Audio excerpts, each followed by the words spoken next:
Morning friends. അപ്പോൾ ഇന്ന് രാവിലെ തന്നെ ഒരു അടിപൊളി ടിപ്പ് പോയിട്ടാണ് വന്നേക്കുന്നത്. വേറെ ഒന്നിൻ്റെ അല്ല, നമ്മുടെ കരിയാപ്പ് നല്ല ഹെൽത്തി ആയിട്ട് തഴച്ച് വളരാൻ. എൻ്റെ വീഡിയോ കണ്ടിന്യൂസ് കണ്ടുകൊണ്ടിരിക്കുന്നവർക്കറിയാം എന്താണ്ടോ എത്ര പെട്ടെന്ന് ഈ ഒരു കരിയാപ്പിൻ്റെ ഗ്രോത്ത് എന്ന്. അപ്പോൾ അതിനുള്ള ടിപ്സ് ഇതാണ് എന്താണ് നമുക്ക് കാണാം. അപ്പോൾ അതിന് വേണ്ടത് നമ്മൾ ഒരു തൈ നടുമ്പോൾ, കരിയാപ്പ് തൈ നടുമ്പോൾ നല്ല ഹെൽത്തി ആയിട്ടുള്ള തൈ വേണം. അത് കഴിഞ്ഞ് ഈ ഒരു വളം മാത്രം മതി നന്നായിട്ട് ഹെൽത്തി ആയിട്ട് കയറി വരാൻ കേട്ടോ. അപ്പോൾ അതെങ്ങനെയാണ് പ്രയോഗിക്കേണ്ടതെന്ന് കാണാം. ഇതാണ് എൻ്റെ കയ്യിലിരിക്കുന്ന നല്ല പുളിച്ച തൈര്. ഇതുണ്ടോ, ഞാൻ ഒഴിച്ചപ്പോഴേ എടുത്തു വെക്കാൻ മറന്നുപോയി. പുളിയായിപ്പോൾ എടുത്തു വെക്കാൻ മറന്നുപോയി. അപ്പോൾ ഭയങ്കരമായിട്ട് പുളിച്ചു പോയി. അപ്പോൾ ഞാൻ കുറച്ച് വെള്ളം എടുത്തിട്ടുണ്ട്. അതിലേക്ക് ഈ തൈര് അങ്ങ് ആഡ് ചെയ്ത് കൊടുക്കുകയാണ്. ഇതാണ് നമ്മുടെ കരിയാപ്പിന് പറ്റിയ ഏറ്റവും നല്ല വളം കേട്ടോ. ഞാൻ പല ടിപ്സും പറഞ്ഞിട്ടുണ്ട് മുന്നേ, പക്ഷേ എൻ്റെ എക്സ്പീരിയൻസിൽ ഇതാണ് ഏറ്റവും നല്ല കരിയാപ്പിൻ്റെ ഫെർട്ടിലൈസർ കേട്ടോ. നമ്മൾ കുറഞ്ഞ ഡ്യൂറേഷനുള്ളിൽ നമ്മുടെ കരിയാപ്പ് വലുതായി കിട്ടിയതാണ്. അപ്പോൾ അതിഞ്ഞ് നമ്മുടെ ഇത് കരിയാപ്പിൻ്റെ ചോട്ടിലങ്ങ് ഒഴിച്ചു കൊടുക്കാം കേട്ടോ. ഇതും ഒരു കരിയാപ്പിൻ്റെ തന്നെയാണേ. ഇതിൻ്റെ ചോട്ടിൽ ഈ ഉണ്ടായി വന്നേക്കണ നിത്യവഴുതനയാണ്. എല്ലാം മുളച്ച് അതേ കൂടെ കയറിയിട്ടുണ്ട് കേട്ടോ.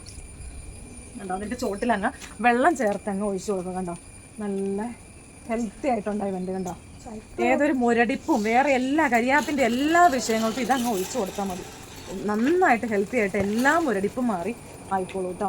പിന്നെ ഇങ്ങനെ നല്ല തഴച്ച് വളരുമ്പോഴേ ഓരോ ഇതളും, ഇപ്പം ഞാൻ ഓരോ തവണ വളം ഇട്ട് വരുമ്പോഴും പെട്ടെന്ന് അതിൻ്റെ ഓരോ ഇതളും ഉണ്ടായി വരും കേട്ടോ. ക്യാണ്ട് ഇങ്ങനെ വിട്ടിട്ടുണ്ടെങ്കിൽ ഇത് പെട്ടെന്ന് പൊങ്ങി പോവുകയും ചെയ്യും. പിന്നെ ഇതിൻ്റെ ഇവിടം വെച്ച് ഇങ്ങനെ ഒടിക്കണ രീതി അത് റോങ് ആട്ടോ. അങ്ങനെ ഒടിച്ചാൽ ഇത് ഉണങ്ങിപ്പോകും.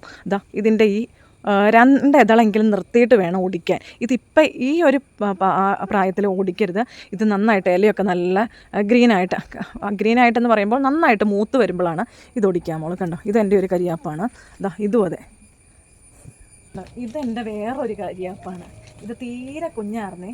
അപ്പം അതിനങ്ങനെ ഒരു ഗ്രോത്ത് കാണുന്നതുകൊണ്ട് ഞാൻ ഇതിനും ഇങ്ങനെ പുളിച്ച തൈര്, നമുക്ക് പുളിച്ച തൈര് എപ്പോഴും കിട്ടുമൊന്നുമില്ല കേട്ടോ. എപ്പോഴും ഇപ്പം പാലില്ലാത്തടത്താണെങ്കിൽ ഇത് വാങ്ങി ഒഴിക്കാൻ പറ്റുമെന്ന് ചോദിച്ചാൽ അതൊരു ന്യായമായ കാര്യം തന്നെയാണ്. പക്ഷേ ഇതുള്ളവർ ഇങ്ങനെ ചെയ്താൽ നല്ലതാണ്. നമുക്ക് കരിയാപ്പൊക്കെ ഉണ്ടാക്കിയെടുക്കാൻ ഒത്തിരി ബുദ്ധിമുട്ടാണല്ലേ, നല്ല ബുദ്ധിമുട്ടാണ്. പിന്നെ മുരടിപ്പ് കാര്യങ്ങൾ, പുഴു തിന്നൽ, എല്ലാ ശല്യങ്ങളും പെട്ടെന്ന് വരും. അത് ഈ മഴക്കാലത്താകുമ്പോൾ പെട്ടെന്നാവുകയും.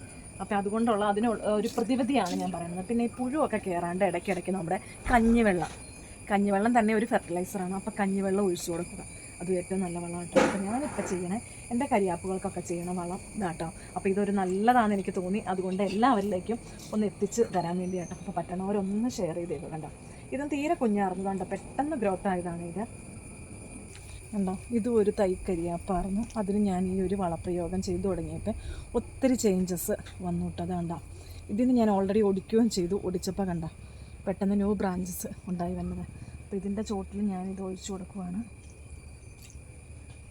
അപ്പോൾ കരിയാപ്പൊക്കെ നട്ടുപിടിപ്പിക്കാൻ പാടുപെടുന്നവർ ഈ ഒരു ടിപ്സ് ചെയ്ത് നോക്കുക തീർച്ചയായിട്ടും. അപ്പോൾ 100% ഗുണം ചെയ്യണ ഒരു കാര്യമാണ്.